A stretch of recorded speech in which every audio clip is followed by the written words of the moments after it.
What it is, what it is, what it is, YouTube. You know what it is.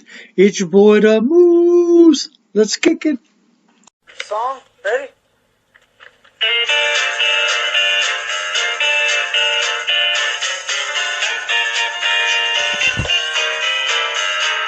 The stars are light, are big and bright, deep in the heart of Texas. Okay, that worked. Okay, let's see it.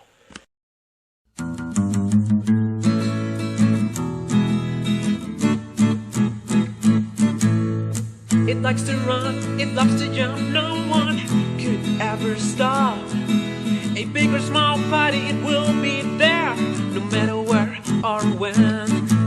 A moose on the loose, a moose on the loose, it'll be party all day long.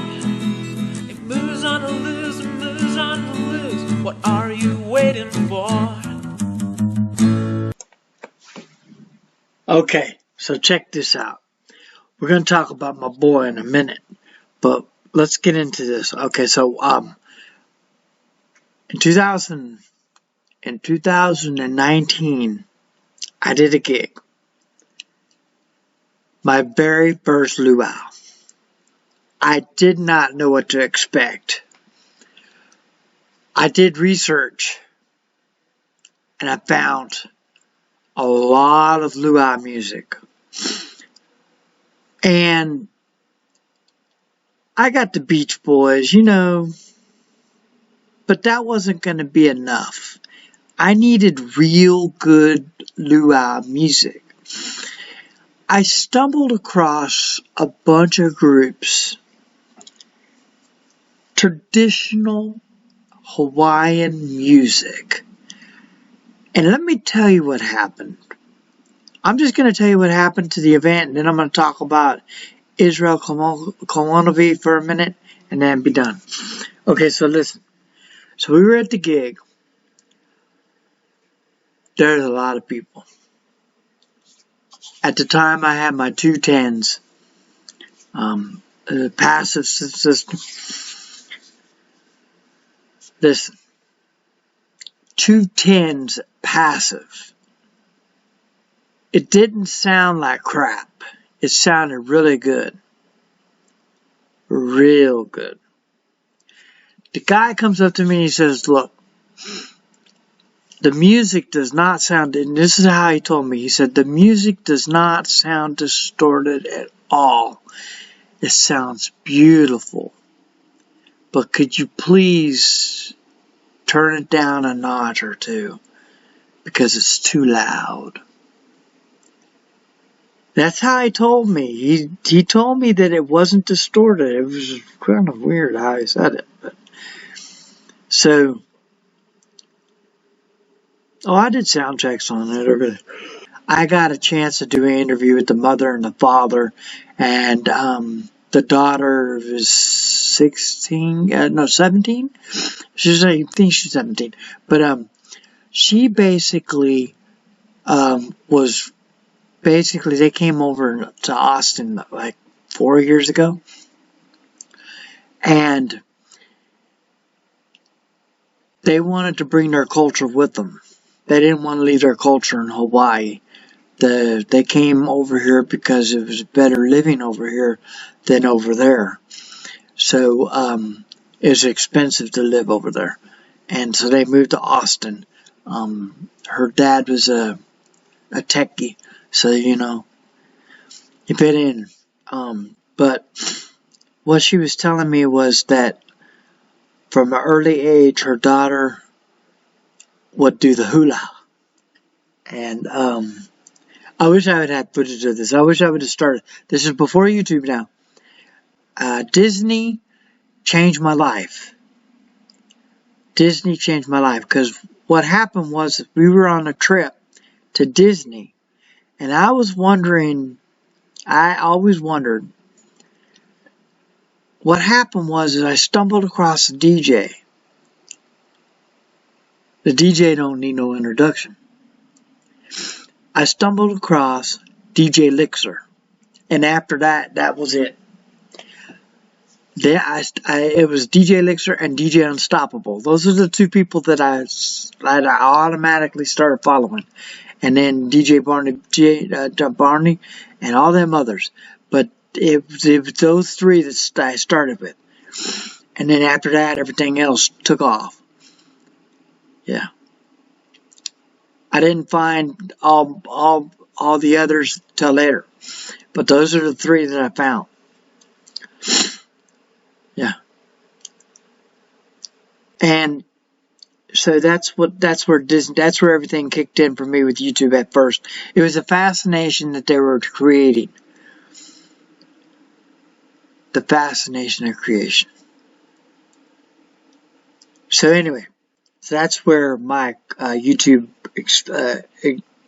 kicked off for Disney. But it happened after this luau. So I did the luau. After the luau was over, I got so many tips and compliments on the music. One woman comes up to me and she goes, "I'm not from Hawaii, but man, that was some really good music." And she gave me $20. And it was just like the whole night. I got tipped off like big time. The city paid me. So the city only could budget $180. But for 4 hours, and I was going to Disney, so I really wasn't complaining. I did the gig because I loved it. I wanted to do the music because I wanted to learn different kinds of music to mix. I did an excellent job because I got all kinds of compliments on mixing the music. One of the guys goes, he's from Hawaii, he's the man. I had a bunch of people from Hawaii. I couldn't believe it. He was like, man, made me feel special. Like I saw Don Ho live. This way he told me, I saw Don Ho live. And man, it just made me feel like I was there at his concert. And he said, man, your mixes are really good. And I was just astonished because I didn't know that I could mix luau music, but I did pretty good at it. I didn't play no other music. I played traditional Hawaiian music the whole night. And believe it or not, nobody came up and asked for any other kind of music. Everybody was happy with the music. I got so many compliments of that music. Anyways, let's get into Israel real quick. I'm just going to touch a little bit. I'm going to tell you about Israel. I'm just going to call him Israel because oh, hold on. Let me do this real quick, and then you'll understand what I'm saying. Okay, so bear with me for a second.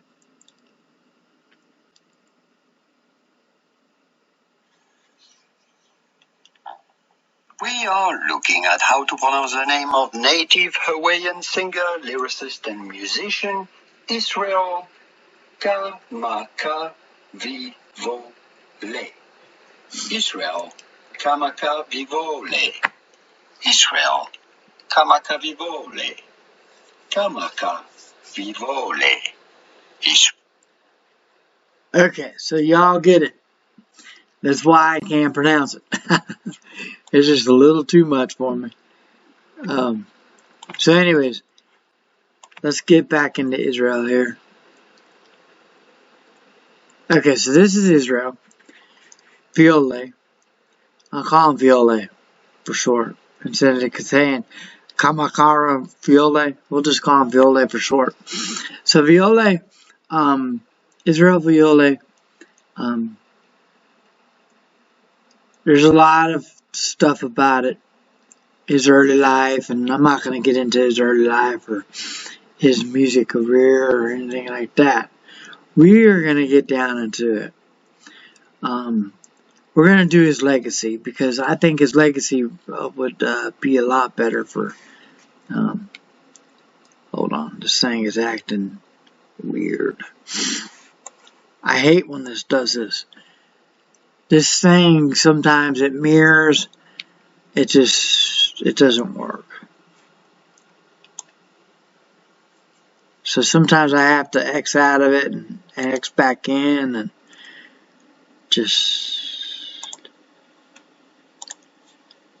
but it's okay. I know what I'm doing. But as I'm doing this, I want y'all to know it's not going to work. I'll just read it to you, and then you just go from there.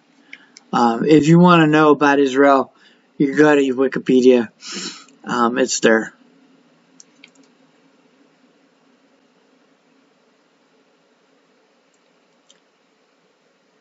Let's get to the right one. Okay, on his legacy. On December 6th of 2010, NPR named Viole the voice of Hawaii and in its 50 Great Voices series.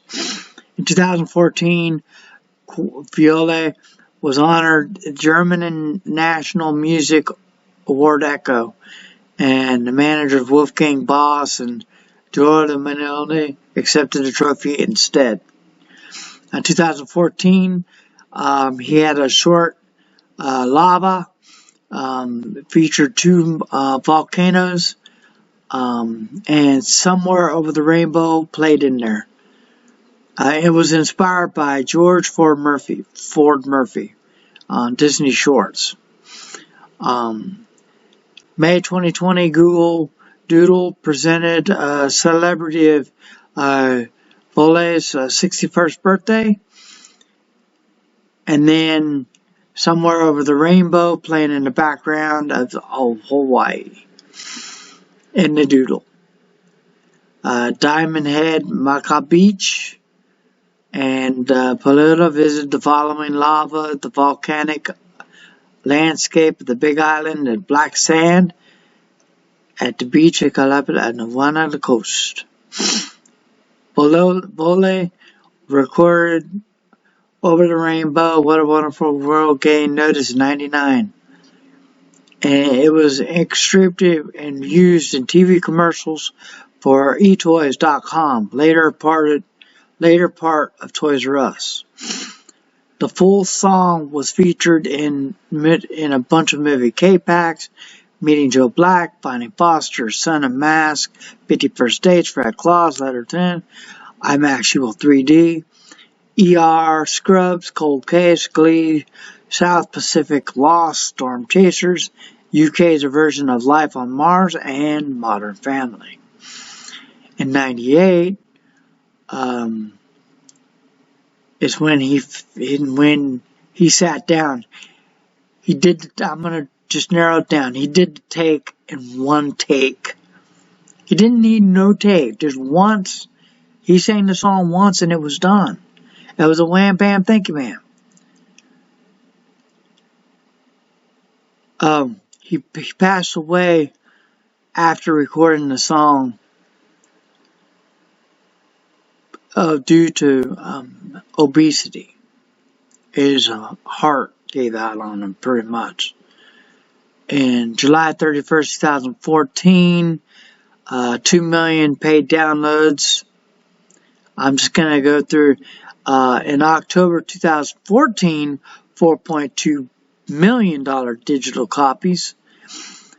It's been on the Billboard for 185 weeks of the World Digital Song Chart. What? Yes. July 2007, it debuted on number 44 on the top 200. What a Wonderful World, selling 17,000 copies. Okay. In 2010, following the trailer of the Vox TV advertisement Axe deodorant, 2014, it hit number 1 in German single charts, or number 1 single 2010, and eventually certified 2X Platinum in 2011. In November 1st, Over the Rainbow peaked number 6 in the Australia charts, and it was on Australia's government-operated top 40 network. Rated number 1 in France and Switzerland in 2010, 2016, The Healer performed at the film festival in Minneapolis over the rainbow. This is the big one, guys. This is the one I wanted to share with you. December 21st, 2020, an official music video for Over the Rainbow reached 1 billion viewers on YouTube. 1 billion. B-I-L-L-I-O-N. Billion, man. And he's passed away for almost 12 years.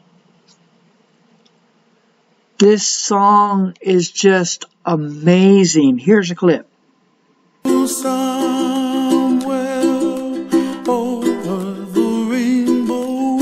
Okay, guys. That's it. Alright. So, just a heads up. Just a heads up. We are 2 subscribers away from the Nifty 50. Subscribe to my channel on Facebook. Leave your comments below of what you think of the video. Tell me what you think of Israel, and has he touched your life? And if he hasn't, I'll leave a link below of his YouTube video so you could check it out for yourself. Let me leave you with the final note, and we'll be good. We'll be good. Alright, the final note quote says, "Never forget why you started." Peace.